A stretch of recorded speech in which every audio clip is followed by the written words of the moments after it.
Семья завела маленького британского котенка. Серенький комочек счастья долго привыкал к дому и его обитателям. Никто его не обижал, кормили его хорошо и ласково гладили. Котенок начал оттаивать и даже подружился с другими, более взрослыми котами. Счастливый зверек очень полюбил своих хозяев, но дальше произошло немыслимое. Ничего не предвещало беды. В этот день к ним пришла женщина с маленьким ребенком в коляске. Он ничего не говорил, только громко плакал, котенок не мог понять, что это. Когда ребенка оставили недалеко от себя и заговорились, котенок залез в коляску посмотреть, что же там такое и почему на него обращают столько внимания. Котенок смотрел на ребенка и решил понюхать, познакомиться с ним, но ребенок закричал, испугавшись неизвестного существа. Котенок тут же вылетел из коляски. На крики ребенка прибежали женщины, зверек смотрел из-за угла, все еще ничего не понимая. Мама ребенка начала кричать на него, потом подключилась и хозяйка. Так на него еще не кричали, он же ничего не сделал, за что с ним так? Котенка прогнали в холодный погреб, заперли и до утра он просидел там. Мать ребенка посоветовала отдать кота, так как у них тоже будет ребенок, а животные только переносят грязь и неизвестно, что им придет в голову. Хозяйка задумалась и, послушав подругу, тут же позвонила знакомым, чтобы забрали кота. Утром он проснулся от скрипа двери, женщина взяла его на руки, он подумал, что его сейчас покормят и приласкают, но вместо этого его засунули в переноску и понесли на улицу. Он кричал и плакал в чужой машине, какой-то грубый голос кричал, повелевая заткнуться. Вскоре машина остановилась, перед ним был другой дом, там громко и страшно лаяли собаки. Встречать его вышла девушка и, посмотрев на него, недовольно фыркнула, получше можно было найти, и удалилась в дом. Котенка вывалили из переноски, он плакал и искал, куда спрятаться.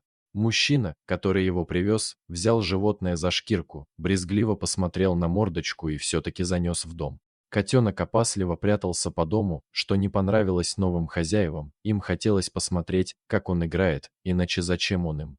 Уже ближе к ночи хозяин пошел на улицу отпускать с цепи собак, чтобы те гуляли вокруг дома. Котенок в это время прятался под тумбой у входной двери и вместе с человеком незаметно выбежал во двор.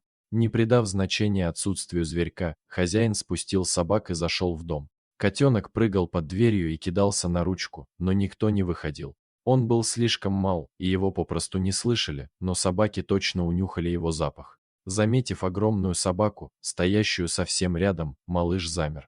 Он вспушился и зашипел в надежде напугать противника. И вправду, собака остановилась, и котенок кинулся со всех ног, куда глаза глядят. Громкий лай раздавался по округе, за ним неслась уже не одна, а две собаки. Вскарабкаться было некуда, поэтому он кружил по двору. На шум выбежал разъяренный хозяин, его крик не смог остановить собак, но отвлек котенка, и одна из собак схватила его. На этот шум вышла и женщина. Вытащив бедное животное из пасти собаки, они его осмотрели, и мужчина сказал жене, что он не жилец, а ей было мерзко от картинки, и она пошла в дом. Тогда хозяин принял решение, что надо оставить умирать его где-нибудь в другом месте. Котенок жалобно мяукал, ему было нестерпимо больно. Он ждал, что ему помогут, но вместо этого хозяин выкинул его в ближайшем парке. Было очень холодно, но котенок этого не чувствовал, ему было слишком больно. Он не мог подняться, и теперь ему оставалось только умирать на холодной земле. Молодой мужчина по имени Алексей утром проходил через парк, торопясь на работу. Он особо не приглядывался, но увидел под одним из деревьев серое пятно и решил посмотреть поближе. Каково было его удивление и страх, когда он увидел маленькое беззащитное тельце с уже замерзшей кровью. Котенок с трудом дышал, конечности не двигались, но он учуял запах человека. Мужчина видел, что котенок, скорее всего, умрет, но он не смог пройти мимо. Алексей тут же назвал малыша Дымок и поспешил с ним домой. Там его встретила жена с дочкой. Они стали постепенно его отогревать и промывать раны. Малыш поначалу испытывал проблемы с тем, чтобы питаться из бутылочки, но воли к жизни ему было не отнять, он изо всех сил цеплялся за соску. Поблизости ветеринарных клиник не было, а в самой ближайшей могли принять только через 2 дня. Котенок ощущал тепло не только телесно, но и эмоционально, от этих людей веяло добром и лаской. От него не отходили, дежурили, со слезами на глазах смотрели на него и боялись увидеть, как он заснет и не проснется.